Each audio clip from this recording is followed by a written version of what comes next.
Aunque les decíamos en la presentación que no se asustaran, que hablaremos de sexo desde un punto de vista histórico, a través de su relación con la magia, el tema puede ser en algún momento no adecuado para menores. Desde las orgías en el mundo antiguo, los amuletos fálicos o hasta las relaciones sexuales con animales, son cuestiones que han merecido la atención de los investigadores. Tres de ellos nos acompañan hoy.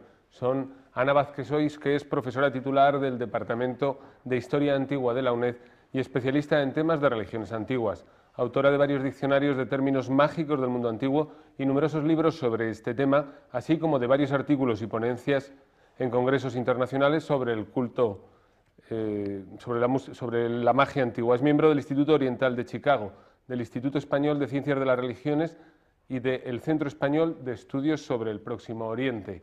Nos acompaña también María Teresa Román, que es profesora del Departamento de Filosofía Moral y Política de la UNED, miembro de la Sociedad Española de las Religiones, licenciada en Psicología y doctora en Filosofía, autora de numerosos artículos sobre filosofía oriental.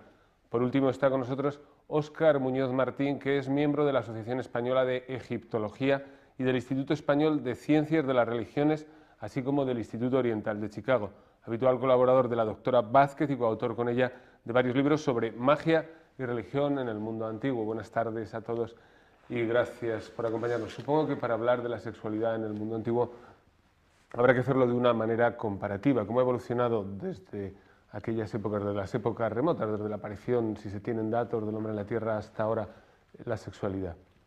Pues sí, la sexualidad en el mundo antiguo era bastante más natural.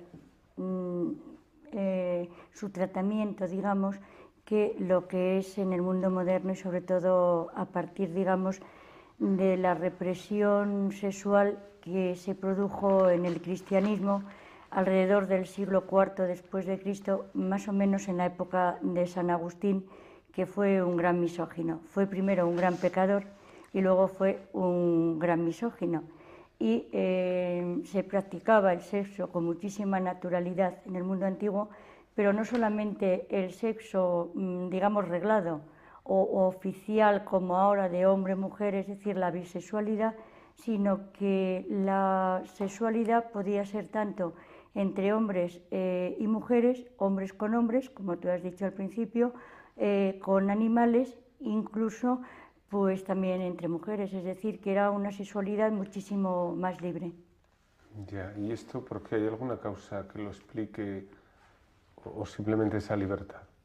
Pues no, la verdad es que la sexualidad es una cosa natural como el nacer, como el morir o como el comer, es decir, la reproducción, la vida y la muerte van siempre unidas y no hay por qué ocultarla. Ya, pero quizá todas esas expresiones de la sexualidad no puedan considerarse naturales. Quizá depende de la cultura en la que nacen esas observaciones o esas formas de entender la sexualidad. En el caso concreto de las culturas entre comillas matriarcales o con una cierta permisividad, donde la mujer tiene un papel relevante que quizá no lo tenga en las culturas patriarcales, es evidente que hay un mayor grado de permisividad y eso permite, valga la redundancia, el que existan prácticas sexuales naturales, dado que la mujer en definitiva lo que representa es a la tierra y a la madre naturaleza. Y no creo que la madre naturaleza le extrañe ningún tipo de práctica sexual.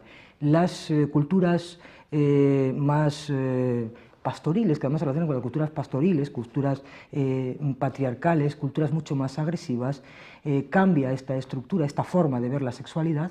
En el caso concreto de los arios se ve perfectamente. De las culturas del Indo, Harappa, Mohenjo-Daro, la forma en que aparentemente se vivenciaba la sexualidad a la manera o la forma en que la viven los arios, desde luego casi no tiene nada que ver. Son otras formas de contemplar la sexualidad totalmente diferentes y menos permisivas, evidentemente. Más que la sexualidad, ahora además se está viendo que se produce un desgaste enorme de energías y renueva, acelera el pulso sanguíneo, o sea que sí produce un cambio en los componentes del propio cuerpo, con lo cual tiene una importancia, es una energía que se desprende, una energía calorífica, y entonces es una parte importante del ciclo humano.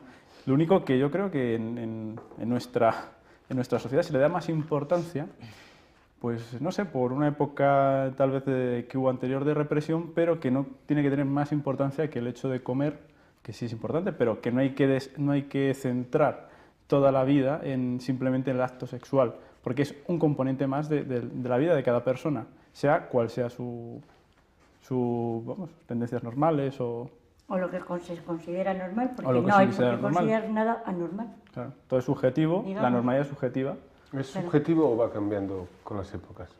Pues, O las dos cosas a la vez. hombre, yo como historiadora del mundo antiguo puedo decirte que conozco los cultos a la fertilidad pues desde que el hombre es hombre y la mujer mujer, es decir, como decía Maite antes, es el culto a la madre tierra. La madre tierra tiene que ser fecundada para que dé sus frutos. Entonces, ese acto sexual es un acto mágico y es un acto es una hierogamia, es un matrimonio místico. Hay que fecundar a la tierra y la unión sexual del hombre con la mujer no hay por qué esconderla. Se puede realizar en público porque es un acto sagrado. Pero no solamente eso, sino el tema de la permisividad, el que se puedan llegar a realizar actos sexuales fuera de los... sagrados lazos del matrimonio. Exactamente. Es decir, que con animales, entre personas del mismo sexo, etcétera, ¿no? Que quizá una cultura de tipo más matriarcal o donde la mujer pues sea más libre o esté mejor considerada, puede llegar a permitir conductas sexuales menos rígidas, entre comillas la palabra rigidez. Sí, porque de hecho en casi todas las culturas tenemos la hierogamia, es la relación sexual con la divinidad, con algo abstracto, que bueno, que a veces se representa a través de un ídolo, pero que realmente es algo inmaterial. Entonces un poco nos puede extrañar, ¿no? Y también que aparezcan divinidades que se manifiesten en animales. Y bueno, pues es una cosa totalmente normal, bueno, normal, es más, está ritualizada, sacralizada y tiene una importancia importantísima para mantener el orden de reproducción del cosmos.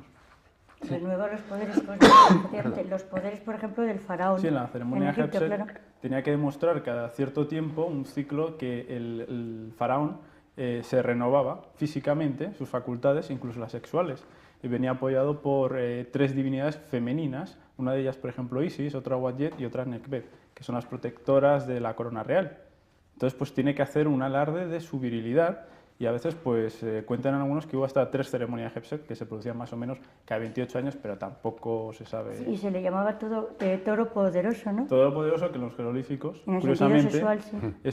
el toro poderoso aparece con un jeroglífico que es un pene erecto y otras veces aparece un pene con eyaculación. Y otra cosa curiosa, que los egipcios no diferenciaban o no querían diferenciar muy claramente lo que era semen con saliva, era una secreción del cuerpo. Y entonces tenía tanta importancia porque era dadora de vida que no diferenciaban. ¿Pero qué es lo que ha cambiado? ¿En qué eran diferentes esas sociedades cuando ahora esas prácticas ustedes mencionan no son aceptadas o escandalizarían a algunos? ¿Qué hacía que esas sociedades sí las aceptaran? Suponiendo que las aceptara todo el mundo. No, es que eran naturales. Es decir, lo que ha pasado, digamos, a partir de lo que conocemos del cristianismo, lo que yo decía antes, de la época del siglo IV después de Cristo, es que hay una privación de los sentidos. Hay un libro que yo recomiendo a las personas que estén interesadas en este tema, que es el de Alain Roussel, se llama Pornella, se llama De la primacía del cuerpo a la privación sensorial. Entonces cuenta precisamente cómo de esa primacía de los sentidos, de una potenciación de la sensualidad y la sexualidad, se pasa en un momento determinado a lo que es la privación sensorial. Hay que reprimir el sexo, hay que reprimir los sentidos, hay que reprimir el placer, todo lo que significa sexo es malo. Y eso ha permanecido hasta nuestros días. Incluso el catolicismo, el cristianismo, ha relacionado, en definitiva, digamos, ha retrotraído de las antiguas religiones la figura del macho cabrío, es decir, del dios Pan griego, ¿no? Con patas de cabra, ¿no? Que es la imagen representativa del demonio. Y les asustaba mucho, pero fundamentalmente por la connotación sexual que tenía o que presentaba ese macho cabrío. La sexualidad es mala.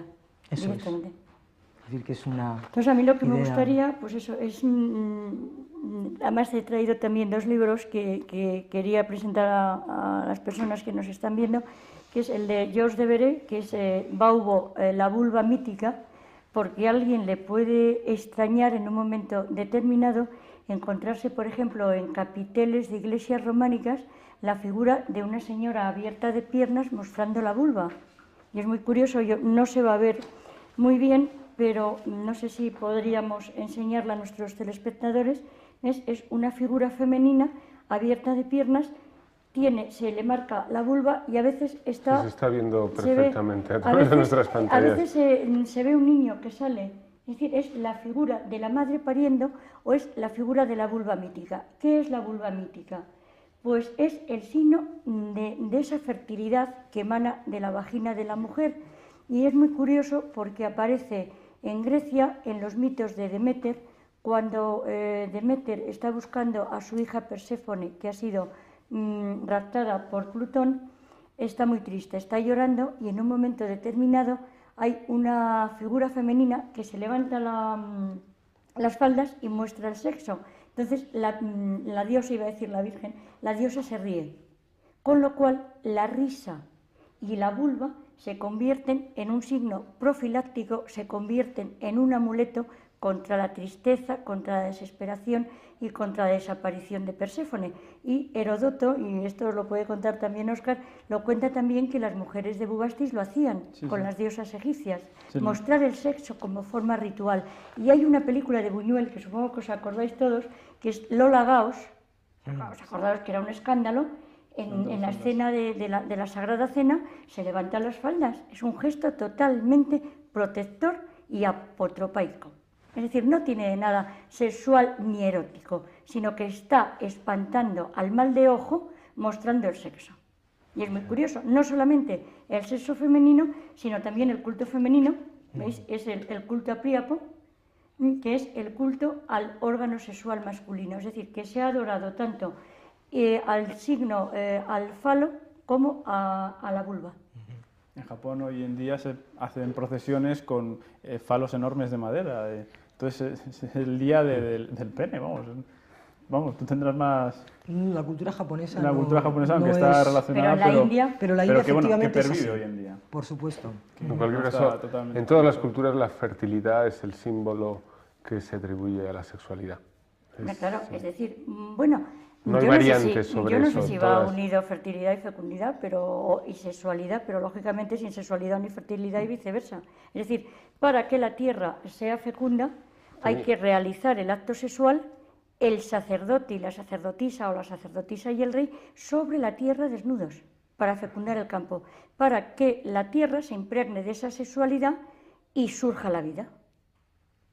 Es el matrimonio cósmico, digamos, es la famosa hierogamia. Sí, pero ahí tenemos una imagen en las pantallas. Ahí tenemos una imagen de cómo los falos, que es que a mí me llamó mucho la atención porque lo conocí por primera vez este tema en el norte de África y aquí tenemos un falo de Pompeya que es protector y está sobre el umbral de una casa.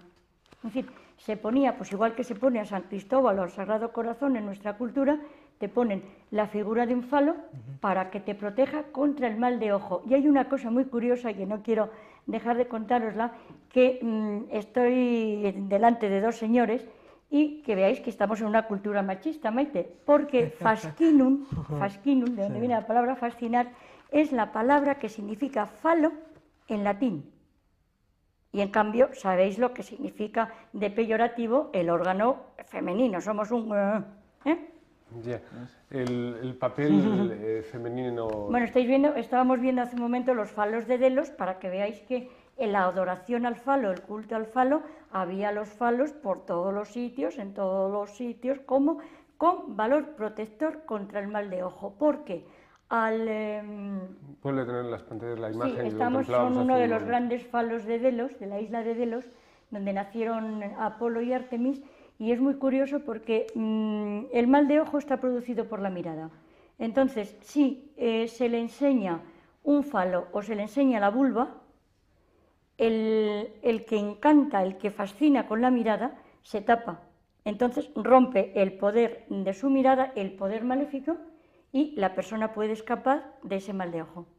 Por eso se llevan los falos colgados, se ponen yo tenía, no los he traído, se me han olvidado, pero yo me he comprado hace poco en Italia unos falos pequeñitos, uno de coral blanco, otro de coral rojo.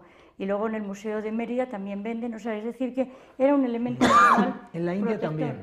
En la India también tenían un amuleto, el amuleto era un falo, y ha estado de moda muchísimo tiempo, además era muy valioso.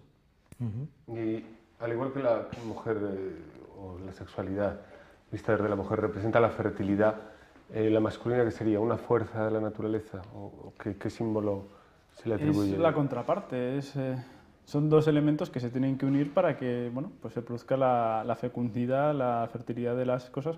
Curiosamente, por ejemplo, en Egipto se ponía un falo en las ciudades que habían sido atacadas por los ejércitos del faraón, si habían luchado con bravura. Si no habían luchado con bravura, se les ponía una vulva. Y entonces pues querían decir que habían sido cobardes, no habían sido tan valientes como era necesario. ¿No? El valor en este caso se asociaría un poco a la bravura, al poderío. Al varón y la cobardía de la mujer, o que no sea necesariamente. Un comportamiento, lo que pasa es que la mujer es más protectora, entonces rehuye el peligro para protegerse. Sin embargo, el hombre, pues a lo mejor, por esa actitud, pues... De todas maneras, aquí algo que a mí me llama mucho la atención. Porque en el hinduismo Brahma es el gran dios, el dios superior, el dios por excelencia es Brahma, ¿no? Brahma necesita, digamos, de dos aspectos, el aspecto, digamos, activo y el aspecto pasivo. El aspecto activo no lo representaría en este caso ni siquiera la Sakti, sino lo representaría realmente el dios Shiva con su consorte Sakti. Sakti hace aparecer la maya, la ilusión. Y curiosamente, el dios Shiva es el dios de la eternidad, pero la diosa Sakti es la diosa del tiempo. Y para que haya creación tienen que aparecer los contrarios, con lo cual nos encontramos también con la idea del andrógino. Para que exista una creación, para que Brahma de alguna manera se manifieste, necesita dos fuerzas, una creadora y otra de alguna manera que también es creadora en otro sentido. Una es activa y otra es pasiva, es decir, que si no hay dos fuerzas no hay posibilidad de que se produzca la creación. Y además Shiva está representado en forma de falo. Efectivamente. Y es muy curioso, en la India yo lo he visto perfectamente, la adoración al falo, y está dentro de la forma de la matriz, ¿no? Y es muy curioso porque he visto, se hacen libaciones de leche que resbalan a lo largo del lingam y caen por una abertura. Las parejas, el marido, la mujer, o a lo mejor la mujer que no puede tener hijos, toca con su mano la leche, coge esa leche que se está impregnada de la fuerza del lingam y del yoni y se la toca con ella en la cabeza con el deseo de adquirir la fertilidad. O sea, que eso es actualmente. Hoy ocurre también lo mismo, ¿no? En determinados templos de Alto Egipto, que son dedicados al dios Mini tifálico, que es un dios de la fertilidad, pues algunos guías pícaramente llaman a algunas mujeres diciendo que si no tienen hijos, pasando por detrás de una capillita y tocando el falo representado en una pared del dios Min, pues tendrán ese hijo deseado, ¿no? Y también hay algunas piedras ahí en las que tenemos se sientan. De nuevo en nuestras pantallas una imagen que corresponde a... Pues corresponde, es una divinidad itifálica, como decía Óscar, es una divinidad oriental donde se ven perfectamente representados los símbolos sexuales. Es una divinidad protectora, no tiene nada de obsceno. Pues es una consideración que conviene hacer. Todo esto no se analiza nunca desde un punto de vista de una curiosidad malsana, ¿no? Sino de ese significado. Me ha llamado mucho la atención porque la verdad es que cuando estás investigando el mundo antiguo, pues es muy difícil, nunca tienes una certeza. Pero a veces me da mucha pena cuando, como dice Óscar, a veces los guías te dicen, ven, que te voy a enseñar una cosa así, dándole ese sentido obsceno que, claro, la gente sin cultura pues no puede entender lo que nosotros estamos explicando ahora, y por eso a mí me ha gustado traer este tema a colación para que la gente lo comprenda cuando vean falos pues en el puente romano de Mérida o en el acueducto de los Milagros, o los vean los falos de Pompeya. Y a mí me da mucha rabia siempre cuando se habla, por ejemplo, de lo que es la prostitución sagrada. No se puede, ese es un término peyorativo que creo que no se debe utilizar, porque no es prostitución, es un acto religioso en el cual se está repitiendo el acto cosmogónico de la creación. Por lo tanto, es un acto de adoración. no es un acto obsceno, con todo lo que puede llevar de incongruencia decirte que un coito no es obsceno.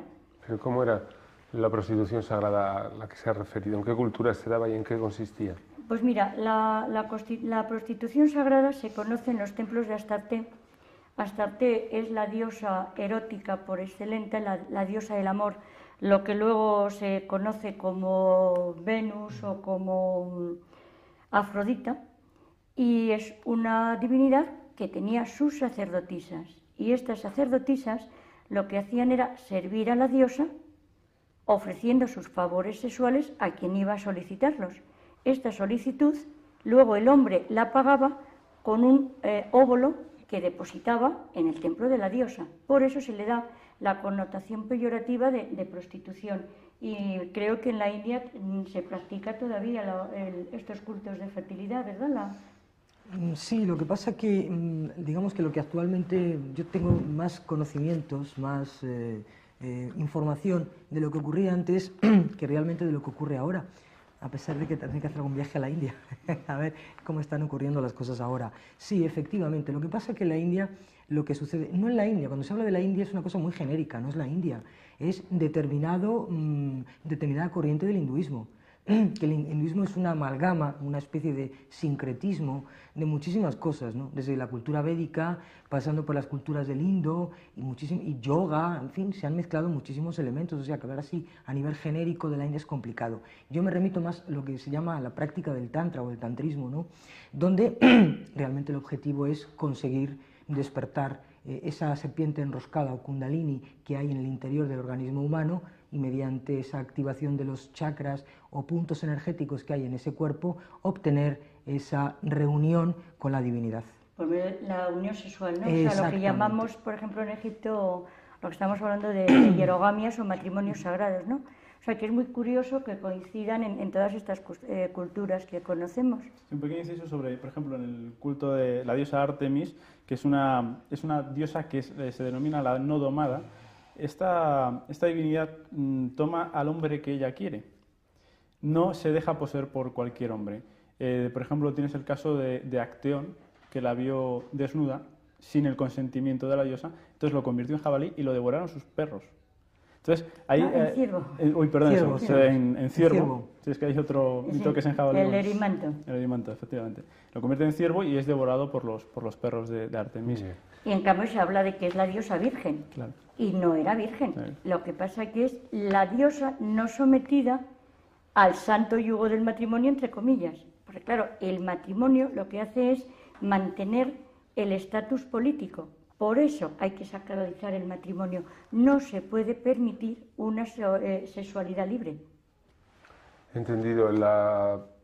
Los amuletos son, como han indicado ya, una invocación a la fertilidad, pero también supongo que protegen o se busca en ellos la protección sobre otras muchas cosas. ¿Cuáles pueden ser esos amuletos fálicos? Los amuletos fálicos fundamentalmente lo que hacen es proteger... O esos amuletos sexuales, de cualquiera de los... Sobre todo, como te decía antes, protegen contra el mal de ojo. Es decir, no propician la fertilidad. Tú, para ser fértil, por ejemplo, este amuleto suelen ser amuletos chiquititos, los llevan colgado al cuello los niños, todos los niños suelen llevar en época romana un amuleto fálico. Actualmente parece ser que en Túnez y en algunas culturas islámicas, en la cultura islámica, también se utiliza la mano de Fátima. Incluso la mano de Fátima es un amuleto porque son 5 falos a la vez y en el centro lleva un ojo. Y es muy curioso porque están espantando y están rompiendo el poder del ojo maléfico. No sé si se podrá ver, yo tengo aquí la mano de Fátima. No sé si... Sí, ¿Sacamos una cámara? Y es muy curioso porque a veces aparecen grandes falos que, claro, lógicamente no se pueden colgar al cuello, pero aparecen falos que tienen debajo campanitas, falos muy grandes con una persona encima, el rabo de forma como una especie de animal y el rabo de ese animal tiene forma de falo. Es precisamente lo que está describiendo, lo están viendo ahora nuestros espectadores. Esto sería un amuleto múltiple. Un amuleto tiene fuerza por sí solo, pero si ponemos 5, 6 o 7 elementos, multiplicamos por 1, por 2, por 3, por 4, y entonces aquí lo que tenemos es un falo, dos falos, la serpiente del rabo, que es otro falo, y luego las campanillas, que encima son triples, que es el número de la diosa, y encima tenemos la magia del sonido, con lo cual eso es un amuleto potentísimo que se cuelga en las puertas de las casas, y se cuelga también para que el viento lo mueva y espante al mal de ojo y espante a los malos espíritus, como se espanta con los mantras o con los molinillos de oraciones. Eso es un seguro a todo riesgo, como el que está ahora. Exactamente, es increíble, porque me parece que ese no me acuerdo si es el falo de Sasamón o está en el museo, ya se me olvida de todos los falos que conozco, y son verdaderamente espectaculares porque son amuletos múltiples, son como grandes potencias protectoras, es como una central mágica de protección. Lo grande y lo pequeño, ¿no? Quiero decir que de alguna manera el símbolo, que tendrá algún efecto, algo efectivo sobre la propia realidad, ¿no? Representará una parte de la realidad, ¿no? El símbolo fálico. Lo mismo que crea, es también un elemento protector para lo que puede llegar a destruirnos, que sería el mal de ojo, ¿no? Claro. ¿Así se interpreta? Efectivamente.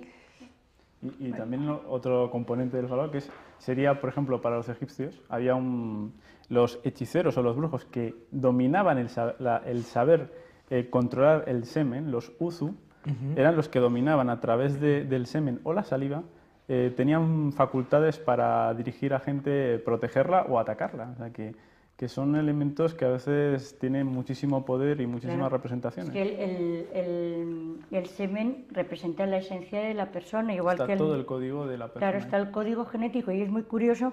Los antiguos supongo que no conocían la genética, no lo sé, pero Me temo que no, nunca se sabe. Entonces, lo que conocían los antiguos, la verdad que los antiguos eran antiguos, pero no tontos, como yo digo muchas veces, y tienen unas cosas extrañísimas. Y esto de que supiesen que a una persona se la podía controlar controlando el semen, es una cosa que se ve, por ejemplo, en Egipto y que se conoce en las culturas antiguas. Si tú posees el semen de una persona, posees su alma. Igual que en estos momentos, por ejemplo, existe la magia, es magia simpática, la magia de la imagen. Si tú tienes la foto de una persona, puedes hacerle actos de magia contra ella. Por ejemplo, en el islamismo tú no puedes sacar fotos de personas porque te montan un escándalo tremendo, porque puedes hacerles lo que se conoce como ritos de vudú.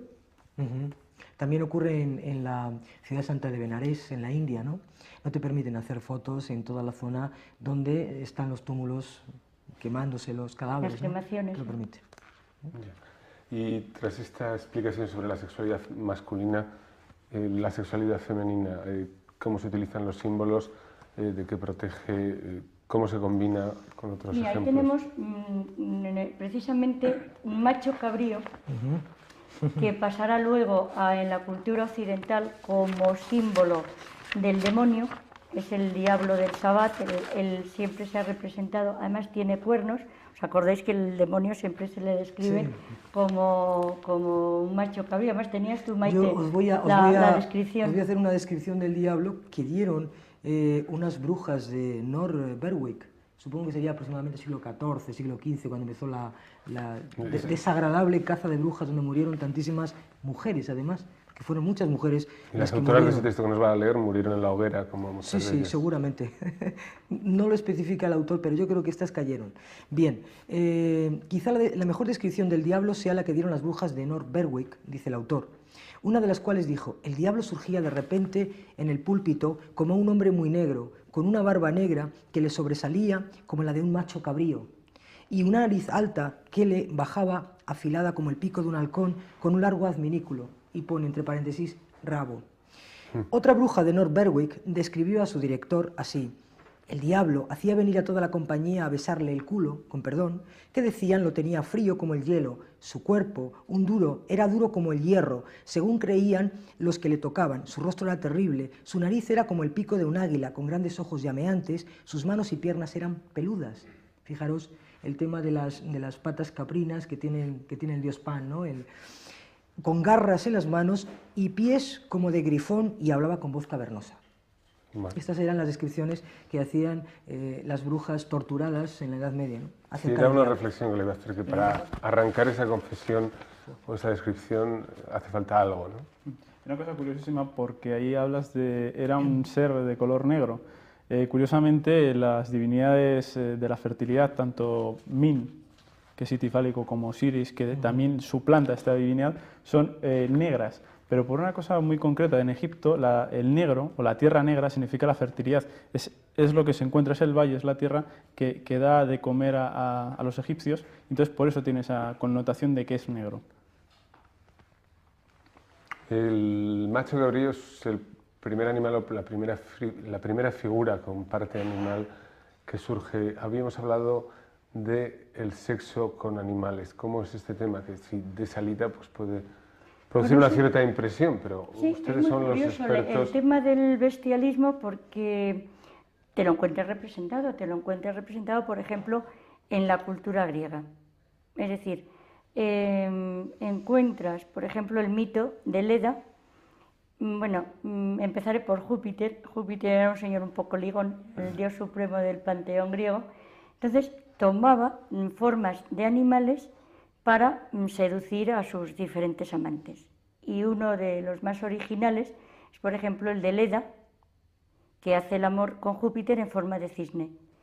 Ella pone 2 huevos, de estos huevos nacen Cástor y Polus y Helena y su hermana, es decir, la famosa Helena de Troya, ¿no? Y, por ejemplo, también te encuentras pruebas... Perdón, el rapto de Europa también, ¿no?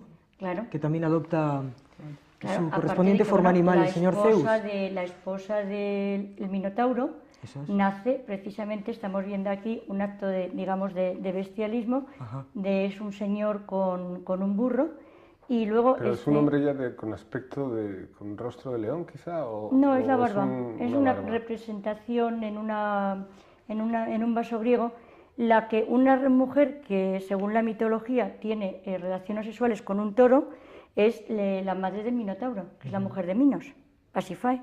Se enamora locamente de un toro y se hace construir por un carpintero del palacio de Creta, de Minos, una forma de vaca.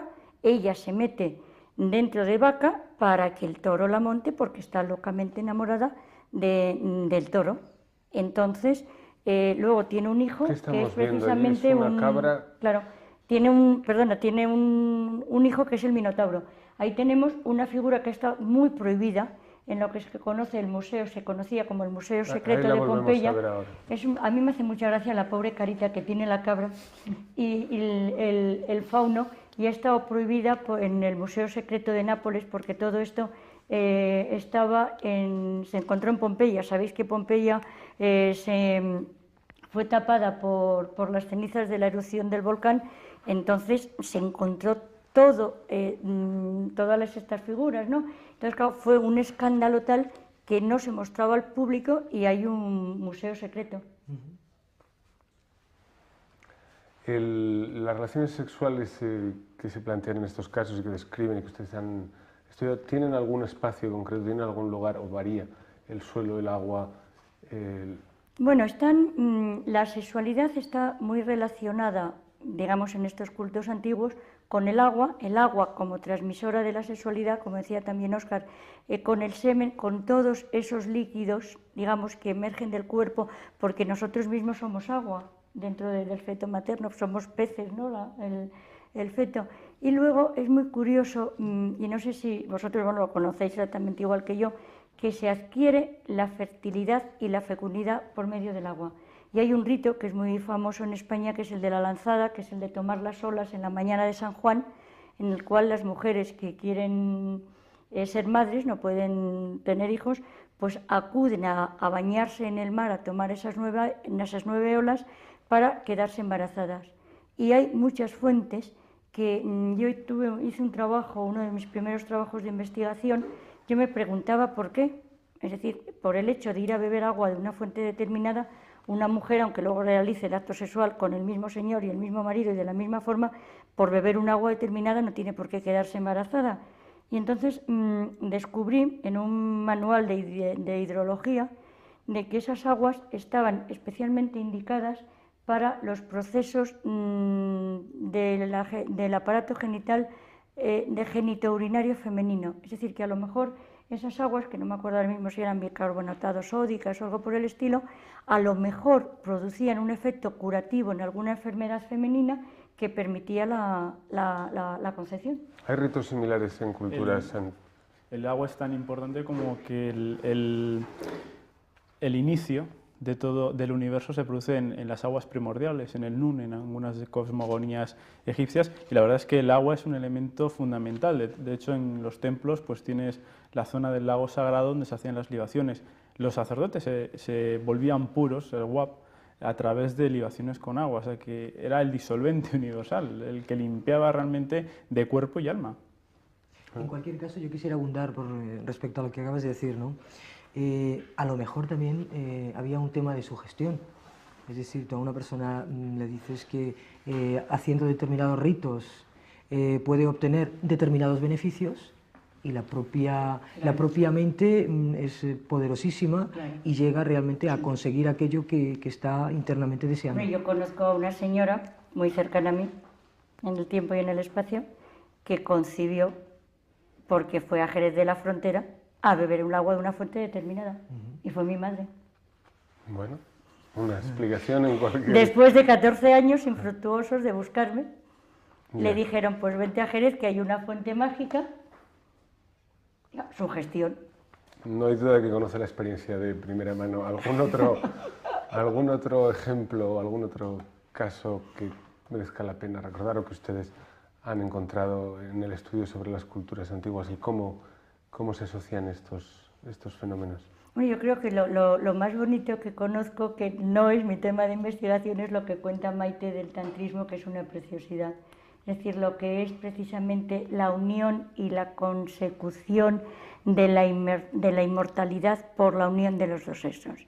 Es el tema de la androginia primitiva, es algo que llama mucho la atención y que hace unos años en un congreso sobre la fertilidad en el mundo mediterráneo le costó algunas bromas a María Gimbutas. María Gimbutas fue la primera mujer que se atrevió a hablar de la androginia de la gran diosa madre primitiva y decía que el falo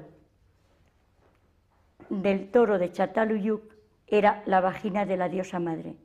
Las carcajadas en el congreso fueron muy divertidas. Intentaron ridiculizar a María, que es ya muerto desgraciadamente, era una gran mujer, pero el tiempo le está dando la razón, no porque la diosa madre fuese femenina y masculina, sino que al final lo que se está descubriendo, o a la conclusión a la que se está llegando, es que no se puede hablar de sexo femenino, sexo masculino en los dioses. Las divinidades no son ni femeninas ni masculinas, son una energía pura, y unas veces son femeninas y otras veces son masculinas. Y yo he hablado hace poco con Óscar porque me encontré, me parece que era Sekhmet, con falo. Sekhmet es una diosa leona. Y digo, ¿qué hace esta señora con esto aquí?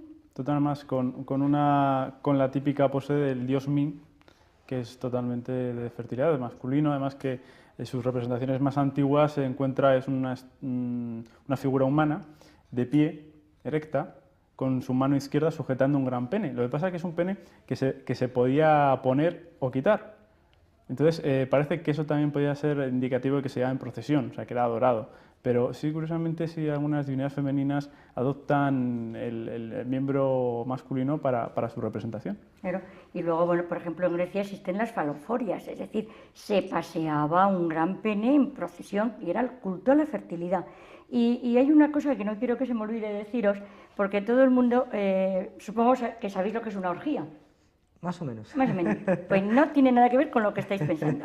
Una orgía es una serie de objetos sagrados. Es decir, en los cultos de Deméter y de Core, que evidentemente eran unos ritos de iniciación a la sexualidad en el mundo griego, y ahora creo que me gustaría que hablásemos todo de lo que son las iniciaciones sexuales, pues se mostraban unos objetos determinados, unas veces en forma de serpiente y también en forma de órganos sexuales. Y se mostraban las orgías.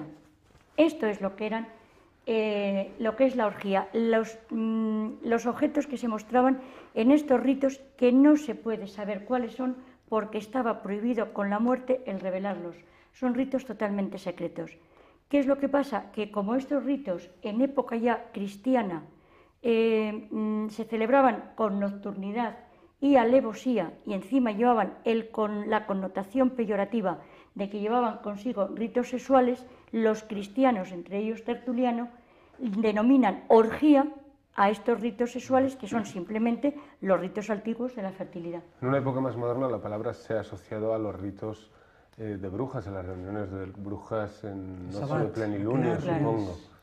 Sí, donde efectivamente pues había una gran fiesta, danzaban alrededor del macho cabrío, como antes comentaban las brujas que vimos, besaban las posaderas del demonio. Y bueno, pues todo ello acababa, claro, eran viejos, sexuales comunales. Viejas creencias de cultos antiguos que dicen que seguían perviviendo, del culto, ¿no? Diana. Efectivamente, podría ser. Tenemos un claro ejemplo de orgía, por ejemplo, en la película de Salomé, no, de la Reina de Saba, en la que Jules Brunner participa de una orgía o está presente en una orgía, con lo cual pues gana la desgracia y la destrucción del templo de y que nada menos que son los cultos a la Astarte fenicia. Efectivamente. Es decir, eran cultos de fertilidad, no era la connotación peyorativa que se le quieren dar. Estaban rindiendo culto a la diosa. Que en cualquier caso también hay una conexión. Eso es una idea que lanzo, no es algo que yo haya investigado, pero algo que lanzo. Tienen conexión con la muerte, con los ritos del mundo subterráneo totalmente, y con los dioses tónicos, ¿no? Los dioses subterráneos es que por medio del acto sexual se está renovando el acto de la creación y se está venciendo la muerte. Efectivamente. ¿Qué son los dioses tónicos? Son los dioses subterráneos, los dioses, en definitiva, que están en el mundo subterráneo. Los dioses, es que mira, la madre tierra es la madre que da luz, pero que cuando mueres te recibe en su seno. Eso es. Y de la cual tú vuelves a resucitar. Es lo que en definitiva antiguo, es un poco los dioses de la muerte. Se llaman los cultos mistéricos. Efectivamente. Y que en los ciclos osiríacos, por ejemplo, Osiris es desmembrado por su hermano Set, es asesinado, troceado en 14 partes más o menos, y curiosamente desaparece el pene, que es enterrado en Oxirrincos y que es devorado por los peces de Oxirrincos. Entonces, curiosamente, muerto Osiris, fecunda a Isis a través o bien de la sangre que derrama, o bien a través del semen o de la saliva, que volvemos otra vez a la confusión o la no aclaración que hacen los egipcios sobre ese término de semen, saliva o líquido que genera vida, nada más. Y luego es muy bonito precisamente que se ven representaciones de las espigas de trigo saliendo de la momia de Osiris. Es decir, que Osiris muere como el grano, se deshace en la tierra y tiene que morir para dar la vida. Con lo cual estamos en el ciclo de siempre de la vida y de la muerte. Lo que dirían los orientales, ¿no? En el hinduismo y en el budismo se hablaría de la rueda samsárica, ¿no? Es una rueda interminable, infinita, eterna, donde está permanentemente el sujeto viviendo una serie de experiencias, nace, muere, vuelve a nacer, vuelve a morir, etc., en un ciclo, digamos, que no tiene ni principio ni fin. ¿Y se puede huir de esa rueda? Dicen que sí, pero yo no lo sé. Es como el carrusel, ¿no? De mundo feliz. Creo que sí, cuando se obtiene la budeidad, quiere decir, cuando la persona ha quemado, la palabra quemar entre comillas, digamos que ha creado el equilibrio en sí misma y ya no tiene ni mucho ni poco, ha creado el término medio. Y cuando la persona ha llegado a la budeidad, al estado de conciencia búdico, porque Buda significa un estado de la mente, el estado absoluto, ¿no? De la mente, ¿no? En el tantrismo decíamos, cuando se llegaba a la unión de los opuestos, en el tantrismo, ¿no? Cuando Sakti, la diosa Sakti y su consorte masculino, que es justamente con lo que hay que jugar cuando se hace tantrismo, no con tu pareja, sino intentar identificarte con las deidades, que son realmente los elementos que tú estás manejando. Tienes que volverte dios o diosa. Exactamente, ese es el final de la historia. Convertirte no en la deidad. Exactamente. Tienes que convertirte en la deidad. Incluso en el budismo, hay un tantra búdico y hay un tantra hindú. Pues en el budismo lo que se hace es imaginarte, visualizar las deidades e intentas identificarte con ellas para desaparecer en la vacuidad, la deidad y tú. Complicado. Y entonces te conviertes en esa divinidad. O en la vacuidad en el caso del budismo. Desapareces. Por medio del acto sexual. No, claro, no tiene nada que ver con ese sentido obsceno peyorativo que tenemos en nuestra sociedad. En el budismo no se utiliza el coito. el budismo es todo a base de visualización. El Vajrayana tiene unas técnicas muy concretas y no se suele utilizar el coito para producirse este tipo de estados, pero sí las escuelas que han practicado los Shaktis, que han practicado pues, ritos tántricos en el shivaísmo, ¿no? Eso sí suelen utilizar, esa corriente de pensamiento sí lo utiliza. Sí, a mí eso es lo que me llamaba la atención y no sé si he comprendido bien lo que ustedes explicaban. Para muchos ciudadanos, bueno, pues un acto sexual es un acto sexual y creo que casi todo el mundo entiende lo mismo por eso. Y para ustedes, por lo que cuentan, o para las religiones que ustedes, o los cultos que ustedes han estudiado, es una forma bueno, de muchas cosas más, ¿no? Hay que tener en cuenta la finalidad del acto, que normalmente ahora es el acto como algo lúdico, como algo para sentirte bien, sin embargo en la antigüedad... O como algo obsceno, pecaminoso y irreprobable, vamos, que no se puede manifestar públicamente, ¿no? Y sin embargo en la antigüedad, ¿no? Tenía una finalidad muy concreta que era seguir los ciclos y era algo sagrado y no podía dar confusión bueno, pues a tomarlo a chanza. No, además se hacía el acto sexual en público y es muy curioso porque, por ejemplo, en Roma, en los templos, en la calle, en las tabernas, en cualquier sitio, llegaba un señor, levantaba las palmas de una señora, pues como el que se comía o se bebía un vaso de agua. Yeah. Pero también existía la prostitución, o sea, yo no estoy negando de que haya un sentido obsceno, o sea, no todo, todos estos actos sexuales eran maravillosamente geniales y maravillosamente... Ahí tenemos otra imagen. Claro, esta es otra imagen preciosa también de Pompeya, en la cual tenemos un ser también medio caprino, con un enorme falo total y absolutamente apotropaico. Perdón, apotropaico, palabra... protector. Yeah. Es decir, está puesto en un sitio para proteger. Aquí tenemos también un falo que se encuentra en una calle de Pompeya. Es una diapositiva que yo saqué, y me hace mucha gracia porque los guías normalmente te dicen, está señalando para el prostíbulo. Pues no está señalando para el prostíbulo. Es un falo que está en el suelo y es un falo protector. Está protegiendo a las personas que lo pisan y sobre todo a los carros y a las caballerías. Antes de volver a ese tema, en la actualidad, los llamadores de muchas casas rurales, con esas piezas de hierro o de metal con las que se golpea en las puertas y que pues, todo el mundo ha visto alguna vez, ¿son símbolos fálicos o solamente lo parecen? Hombre, todo lo que es un pilar no tiene por qué ser fálico, porque yo no me acuerdo que hablábamos del pilar benben, ¿no? Sí, la piedra benben que... Ahí tienen una cosa que no... Eso es una preciosidad. Que se lo está pesando, ¿no? En ese que usted llama una preciosidad, se está pesando el falo, es decir, tiene una balanza en la mano y ese está en la casa de los Betti, en Pompeya, y está entrando, según entras por la puerta, en la parte derecha. Los que conozcan Pompeya lo saben perfectamente, y como decían, no es el retrato del dueño de la casa que está haciendo propaganda, es un signo que está protegiendo a los habitantes de esa casa. En cualquier caso, sí. Y ahí, a la cena de la misma casa de los Betti, hay otra escultura de mármol con un enorme falo. Hay faquires, porque no son yogis. Los yogis van por otros derroteros, ¿no? Son más bien los derroteros de la superación, de la meditación. Pero los faquires pues hacen todo tipo de prodigios. Yo he visto alguna película de estas de propaganda donde con su falo levanta un peso bastante considerable, ¿no? Es decir, que a veces se utilizan para demostrar pues, sus poderes o sus chidis. Ahí tenemos de nuevo la imagen de un yogi o de un practicante. En los pósters o en las imágenes del yoga, pues esto suele ser una imagen típica del yoga, donde aparecen los chakras, 7 chakras, y a partir de esos puntos o chakras que están ahí, se despierta la serpiente, la kundalini, que cuando llega al final del chakra, la persona, el 7º chakra, la persona ha obtenido el conocimiento total y absoluto. Pero me gustaría leer dos cosas para ver el aspecto creativo y el aspecto espiritual, entre comillas la palabra espiritual o sacro, que presenta ese ejercicio, ¿no? El ejercicio de trabajar con la kundalini, de llevarla por una serie de puntos, ¿no? Por ejemplo, en el primer centro, en el primer chakra, el practicante consigue lo siguiente: por medio de sus prácticas espirituales ha activado este chakra, ha conquistado la cualidad del elemento tierra y no teme ya la muerte del cuerpo.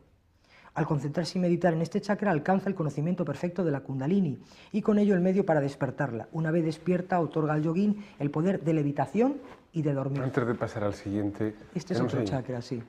Este es uno de los chakras. Seguimos, el siguiente chakra.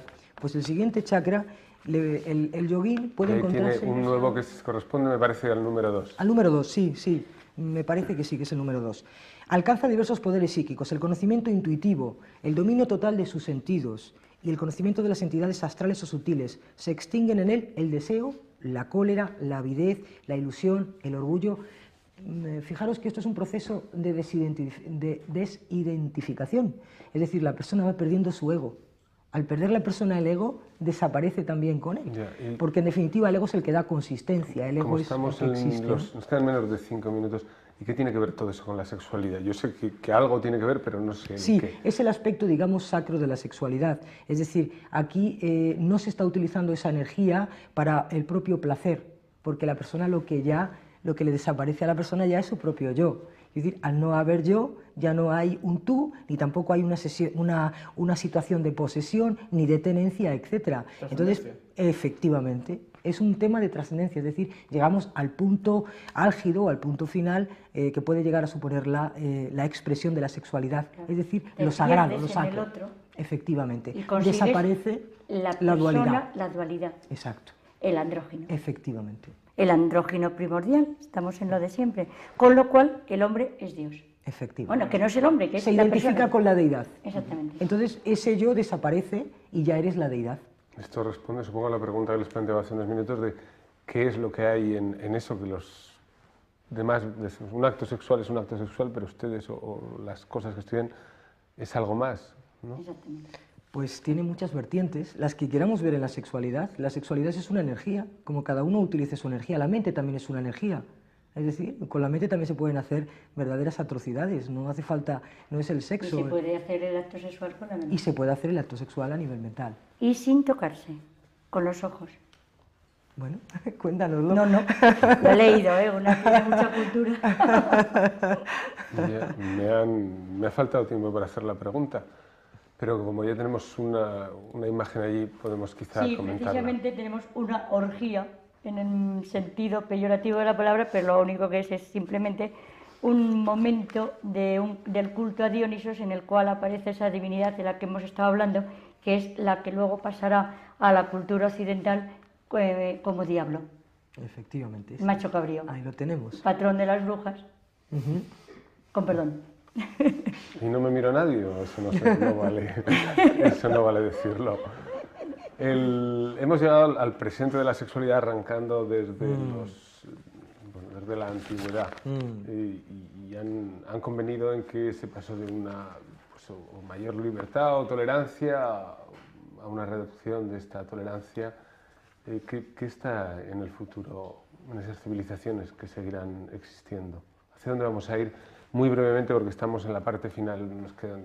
Pues si entramos en la ciencia ficción, a lo mejor llegamos al hombre puro, que solamente tiene cerebro, que va a carecer de sexo y que va a terminar haciendo el amor, como yo os decía. Más que puro, yo diría que se va a quedar solo, más que puro, solo. Solo en su egoísmo, solo en sus sentimientos de posesión, etcétera, etcétera. Sí, porque cada día la tendencia es aislarnos en una habitación, el tener, bueno, si alguien ha visto recientemente algún programa en el que ya el sexo se hace a través del ordenador, con lo cual es bastante patético, y ya pues la degeneración, deshumanización total hasta de un acto tan bonito y tan primordial del hombre, pues queda reducido a lo artificial, a lo curioso y al bueno, al que tienes un dinero y te lo gastas en un videojuego para tener relaciones sexuales, pero realmente con nadie, tú solo, claro. Con lo cual te quedas totalmente aislado. O sea, es la destrucción de los paraísos artificiales. Es una destrucción del propio yo. No, habría que romper precisamente esta dinámica y volver a ser personas. Bueno, pues se acabaron ya las relaciones sexuales, las orgías, las relaciones con animales, los amuletos fálicos, las invocaciones a la sexualidad femenina, o al menos por hoy, porque volveremos con temas similares a este en alguna ocasión, al menos eso espero, porque estoy seguro que a muchos de nuestros espectadores lo habrán encontrado de especial interés. Gracias a Ana María Vázquez, María Teresa Román y Óscar Muñoz Martín por habernos acompañado y también a todos ustedes por haber querido compartir este tiempo con nosotros, con la programación educativa de la UNED a través del canal clásico de Televisión Española. Volveremos mañana, será a las 6 de la tarde. Hasta entonces.